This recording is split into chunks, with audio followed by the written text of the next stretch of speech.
অর্পণ আর দেবরাজ, এখানে রঞ্জন কুর্মি, এইখানে সোমনাথকে কোথায় দিচ্ছ? দেবরাজকে ওখানে দাও। হ্যাঁ, hello hello hello, welcome to Arijit officials blog. আজকে চলে এসেছি কোথায়? আমরা উইজডম ট্রিতে, এবং কি হচ্ছে বুঝতে পারছেন তো, colours of courage. Colours of কারেজের প্রথম বছরে আমরা উইজডম ট্রিতে পৌঁছে গেছি। আজকে হচ্ছে 9 ডিসেম্বর, আজকে ঠিক 3টের সময় এটার ওপেনিং হবে। তো তারই প্রিপারেশন রয়েছে।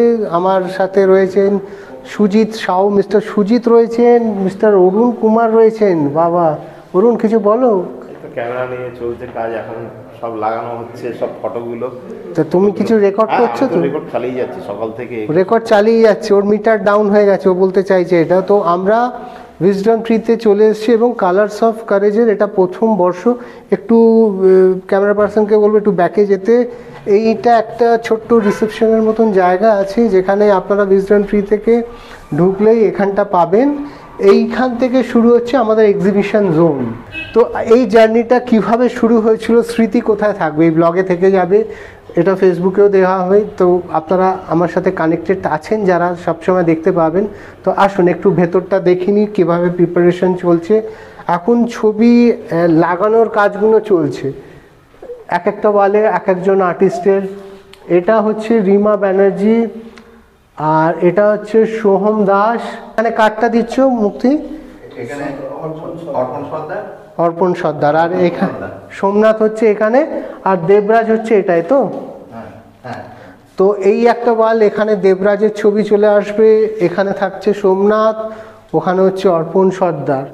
তো এই প্যাশন, ভালোবাসা সব কিছু নিয়ে এই ইভেন্টটা করার চেষ্টা করছি। যেহেতু এটা প্রথম বছর, হয়তো কিছু জিনিস রেকটিফাইড হবে নেক্সট বছরের মধ্যে, যেখানে আমরা বুঝতে পারবো যে ভুল ত্রুটি রয়েছে, সেগুলো অবভিয়াসলি রেকটিফাই করব। আর এইটার উদ্দেশ্য একটাই, যে এরা যে সেলফ ইন্ডিপেন্ডেন্ট, এরা দেখছেন তো এটা কিন্তু।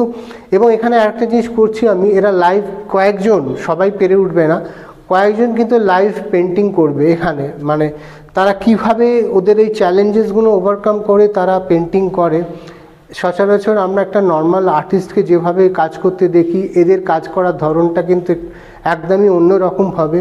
এই যে সোহামের যে ছবিগুলো দেখছেন, সোহাম কিন্তু রং লাগিয়ে হাতের মধ্যে দিয়ে এই পেন্টিংগুলো, ওর একটা ইলিউশন, ভিশন, ওর যে ড্রিমস, ওর যে মুডের ওপরে যেটা ভ্যারিফাই করে, সেইটাকে ও ওর মতন একটা অ্যাবস্ট্রাক্টভাবে তৈরি করার চেষ্টা করে, যেটা একটা পেন্টিংয়ের আকার ধারণ করে। এই যে রিমার এই ছবিগুলো দেখছেন, রিমার অনেক চ্যালেঞ্জেস। রিমার নিজস্ব একটা স্কুল রয়েছে, সে স্কুলটা চালায়, এবং তার মানে ও উত্তরপাড়ায় থাকে, ওখান থেকে ও বাড়ি থেকে স্কুলটা চালায়।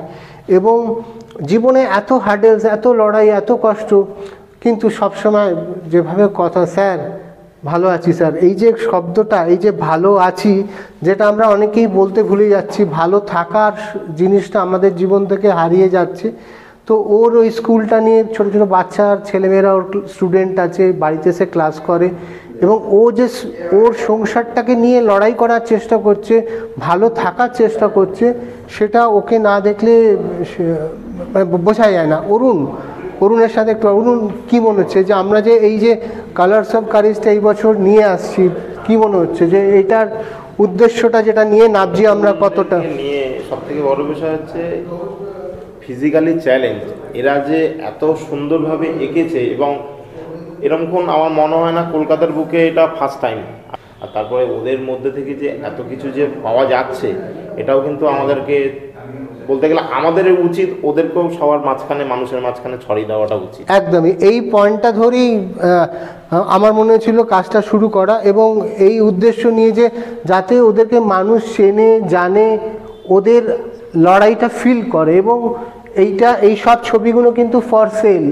আজকে যখন 3টে ওপেনিং হয়ে যাবে, আজ এবং কাল এইগুলো ফর সেল থাকবে। আপনারা যারা কিনছেন, এটা শুধু একটা ছবি কিনে প্রাইস দিয়ে বাড়িতে নিয়ে যাচ্ছেন না, এটার মধ্যে একটা ইমোশন আছে, একটা স্টোরি আছে। যে আমরা যখন এই ছবিটা আমাদের অফিস বাড়ি বা অনেক কর্পোরেট জায়গায় বা হোটেলসে রাখবো বা ডিসপ্লে করব, যেখানেই যারা এগুলো নিয়ে যাবেন, যখন জীবনে অনেকটা হার্ডেলস লড়ছেন, ভাবছেন আর হচ্ছে না, পারছি না, ফেড আপ হয়ে যাচ্ছেন, ফ্রাস্ট্রেটেড লাগছে, মনে হচ্ছে না, হবে না, হতে পারে না, এই ছবির সামনে এসে দাঁড়ালে আপনার মনে হবে সব কিছু করা সম্ভব।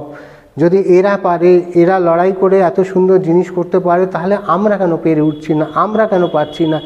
এইটার আমার ভিশনটা হচ্ছে এইটা শুধু একটা ছবি আপনি কিনে বাড়ি নিয়ে যাচ্ছেন না, একটা পিস নিয়ে যাচ্ছেন না, এটা একটা ইমোশন, এটা একটা স্টোরি, এটা একটা ফিলিংস, যেটা আপনাকে সবসময়, যেমনি আমরা ঠাকুর ঘরে যাই ভগবানের কাছে আমাদের মনের থট শেয়ার করতে, আশাগুলো চাইতে, মা যেন এটা ভালো হয়, এটা যেন হয়ে যায়, তেমন এই ছবিটার সামনে দাঁড়িয়ে আপনার নিশ্চয়ই মনে হবে yes I can do it, I will do it. এই যে মনের জোরটা এই প্রত্যেকটা ছবির মধ্যে দিয়ে সেইটা আছে।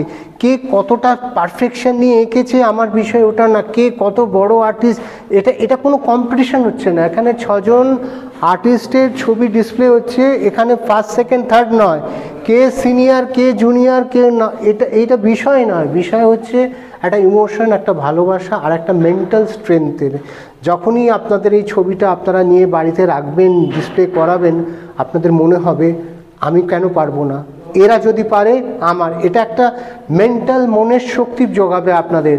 তো কালার্স অফ কারেজে যারা এসেছেন, যারা আসতে চাইছেন, আগামী বছর আবার আমরা ব্যাক করব ডিসেম্বরে।